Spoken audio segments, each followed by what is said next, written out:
Isso é imperativo cotidiano.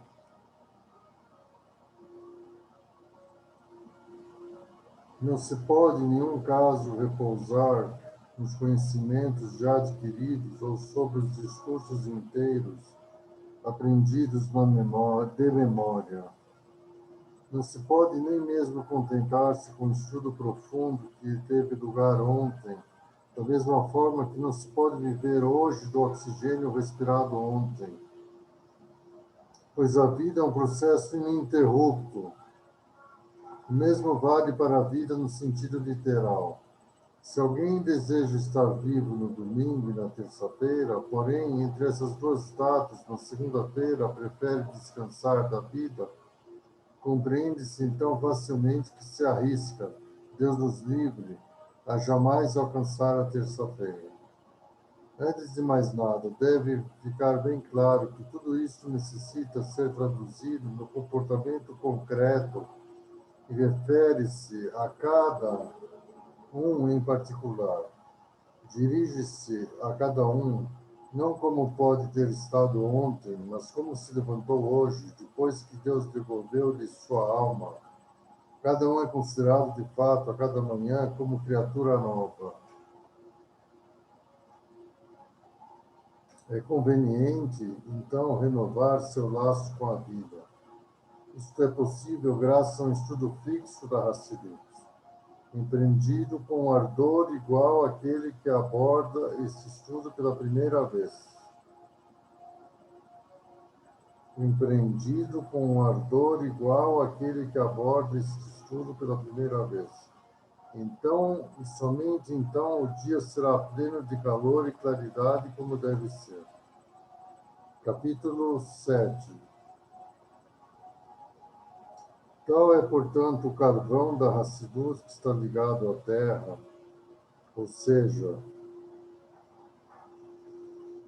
a parte revelada do homem. O carvão se encontra no fundo da terra, que faz alusão à parte interior do homem, mas ainda se trata de terra. Assim, esse serviço a Deus assumido pelo homem não descarta totalmente a possibilidade de que o mesmo possa sentir sua existência independente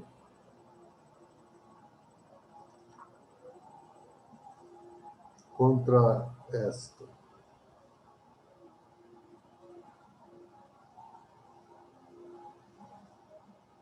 Desculpe.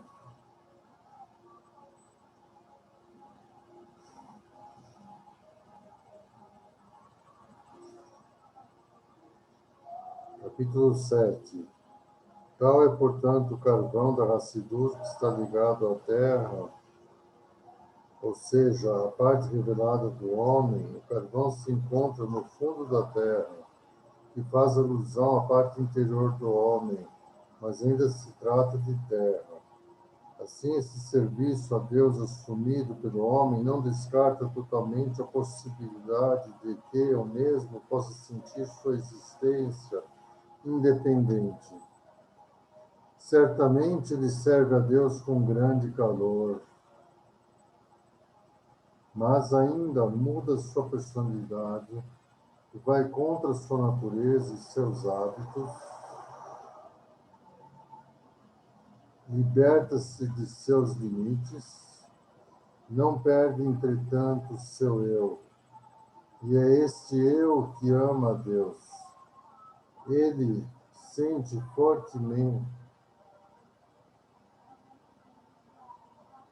ele sente fortemente sua existência própria, mas se compromete com o serviço a Deus a ponto de transcender completamente seus limites. Há, no entanto, um outro aspecto mais elevado da Hassidut. Ela pode descortinar para um judeu o mundo oculto, pode de fato recobri-lo e imergi-lo na fonte de sua vida, a divindade, a ponto de fazer desaparecer o seu eu.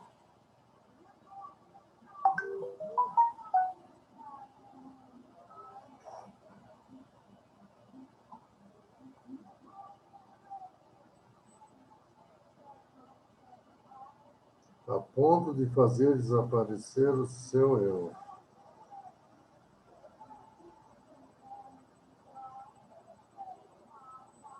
Isto é possível graças ao estudo da parte oculta da Torá, suas fontes, onde se sente Deus de maneira evidente. Sabe-se bem que na parte revelada da Torá é possível, seguindo a expressão do Talmud, que não tenha havido antes do estudo da Torá a bênção. Isto é, que não se tenha louvado a Deus quem nos dá a Torá, apesar de ela ser apreciada. Esquece-se, com efeito, Deus nos livre, de abençoar aquele que dá a Torá.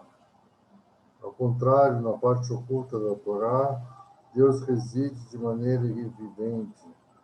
Se bem que um judeu não perde por isso seu livre-arbítrio e pode incitar sua tendência para o mal contra ele mesmo, e, como consequência, não aprender a parte oculta da Torá como deveria. O estudo intenso da Hassidut tem o efeito de submergir o homem e imergi-lo na divindade, a semelhança do que se realizará com a vinda do Mashiach, quando o mundo será preenchido pelo conhecimento de Deus da mesma forma que o mar está recoberto de água. Isso não tem consequências na prática. Encontramos o mesmo na parte revelada da Torá. Pode-se estudar para a beleza e a grandeza da Torá. Sem diferença nenhuma, se o resultado levará a atos concretos, mas estudar unicamente pelo estudo. Essa é a razão pela qual esta concepção é comparada às pérolas, que não são um bem indispensável, pois, em suma, pode-se viver toda uma vida sem possuí-las.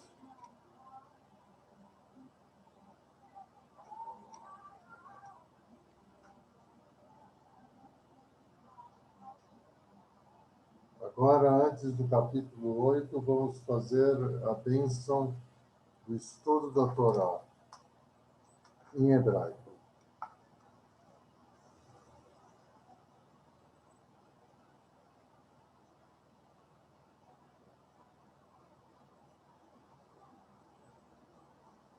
Ou melhor, eu vou fazer em português.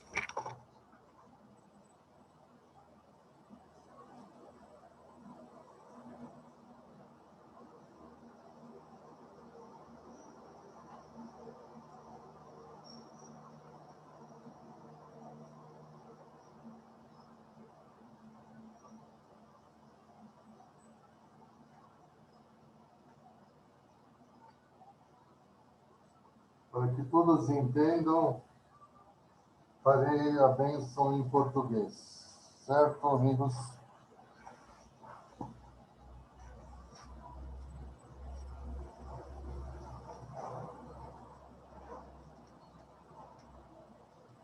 Baruch atah Adonai, bendito és tu, Hashem, Eloheinu melech haolam, nosso Deus, o Rei do Universo, Asher Kidishanu de Mitzvotav, que nos santificou com seus preceitos, Betzivano, Lassov Divrei Torá, e nos ordenou ocuparmos-nos referente às palavras da Torá. Beharivna, que torne agradável, por favor, Adonai, Hashem, Eloheinu, nosso Deus, é Divrei Torateha, Befino Befifiot. Torna agradável, por favor, Hashem, nosso Deus, as palavras da tua Torá em nossas bocas e nas bocas, Ameha, Beit Israel, do teu povo, a casa de Israel. E Mihie Anahu, que sejamos nós, Betzitzainu, Betzitzair, nossos descendentes e os descendentes, Betzitzainu Kulano, e de nós descendentes e nossos descendentes, todos nós, Yodei Shemeha, conhecedores do teu nome, Velamedei Torateha, estudiosos da tua Torá, Lishma, em nome dela. Baruch atah Adonai, bendito és tu, Hashem, Ramelamed Torá Le'amo Israel, ensina a Torá ao seu povo Israel. Baruch Adonai, bendito és tu, Hashem, Eloheinu melech haolam, nosso Deus, Rei do Universo, Asher bahar banu mikol ha'amim, que nos escolheu dentre todas as nações, Vinatan lanu et Torato, e nos deu a sua Torá. Baruch Adonai, Noten HaTorá. Bendito és tu, Hashem, que está nos dando a Torá. Continuando no capítulo 8, graças a Deus. La la la la la la la la la la la la la la la la la. Quando de fato pode-se viver toda uma vida sem possuir pérolas? Quando de fato pode-se viver toda uma vida sem possuir pérolas? Unicamente na medida em que não se sai de casa. Se, ao contrário, devemos nos apresentar diante de um rei, como este não se encontra no campo, mas sim está no interior do palácio, na sala do trono, então as roupas mais adequadas, mesmo o vestuário de homens ricos, não são suficientes. É preciso também usar joias e pérolas, dignas de alguém que se apresenta diante do monarca, considerando que na falta delas, não apenas um detalhe acessório ao protocolo não foi preenchido, mas muito mais, a honra do rei foi injuriada. O mesmo se aplica a Hassidut. Seu estudo intrínseco com o objetivo de conhecer o Deus de teu pai não foi uma obrigação imperativa nas gerações precedentes, antes que fossem iniciados os últimos preparativos para a vinda do Mashiach. Não havia, então, efetivamente necessidade de usar pérolas. Em nossos dias, ao contrário, ei-lo aqui que se mantém atrás do nosso muro. O Mashiach está muito próximo, sua vinda porá fim à escuridão. Ele realizará a redenção, a libertação verdadeira e completa, cuja finalidade, como foi definida por diversas vezes, é o casamento, se assim podemos nos exprimir, do povo judeu com Deus. Então descobrir-se-á a união profunda que liga Israel e Deus. Eles serão uma só carne, o nível descrito pelo Zohar como Israel e o rei sozinhos. Portanto, é necessário receber uma preparação adequada. Para isto, é indispensável adquirir as pérolas, com as quais teremos acesso ao palio nupcial para consagrar a união com Deus. É preciso, pois, estudar intensamente a Hassidut. Capítulo 9. Tal é, por conseguinte, a resposta àqueles que dizem: certamente a Hassidut é algo bom, e com toda razão é comparada às pérolas. Entretanto, eu não preciso das pérolas, minhas vestimentas, os pensamentos, palavras e ações que acompanham as 613 mitzvot da Torá são completas. Eu possuo algumas joias, mas as pérolas não me fazem falta. Logo, é preciso saber que a Allahá, a lei judaica, estipula ser uma obrigação nossa estudar o aspecto mais íntimo da Torá, com a mesma intensidade que suas outras facetas. Mas ainda, mais ainda, na escuridão profunda que caracteriza nosso exílio atual, justamente antes da vinda do Mashiach, o estudo da Hassidut é, portanto, imprescindível para que as vestimentas estejam perfeitas. Aquela conduta de não procurar as pérolas a priori podia se justificar nas gerações precedentes. Em nossos dias, opostamente, já que ei-lo aqui, que se mantém atrás do nosso muro, devemos nos manter prontos para entrar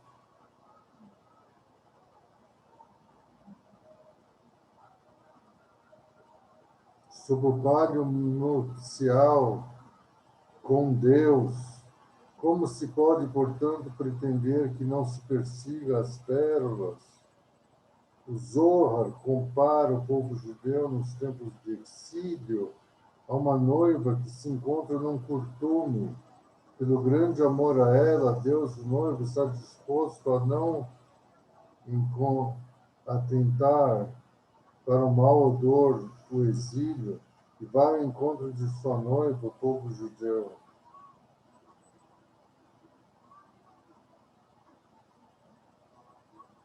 Tudo que foi descrito anteriormente é válido para qualquer período do exílio.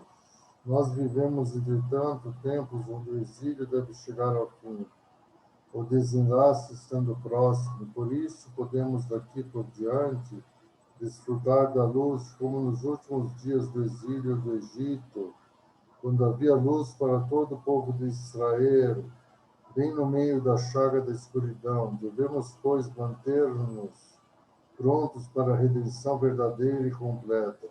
Redenção é libertação verdadeira e completa. Seria insensato dirigir-se ao pátio nupcial com roupas apropriadas para um costume. Uma preparação adequada à união com Deus no pátio nupcial, com numerosas pérolas recobrindo o mundo, com o estudo da Hassidut, como as águas que cobrem o mar, apressará a vinda do momento quando poderemos efetivamente festejar com grande alegria o casamento do povo judeu com Deus. Então veremos com nossos próprios olhos como Israel e Deus são um tão somente. Israel e o rei sozinhos, muito em breve em nossos dias. La la la la la la la la.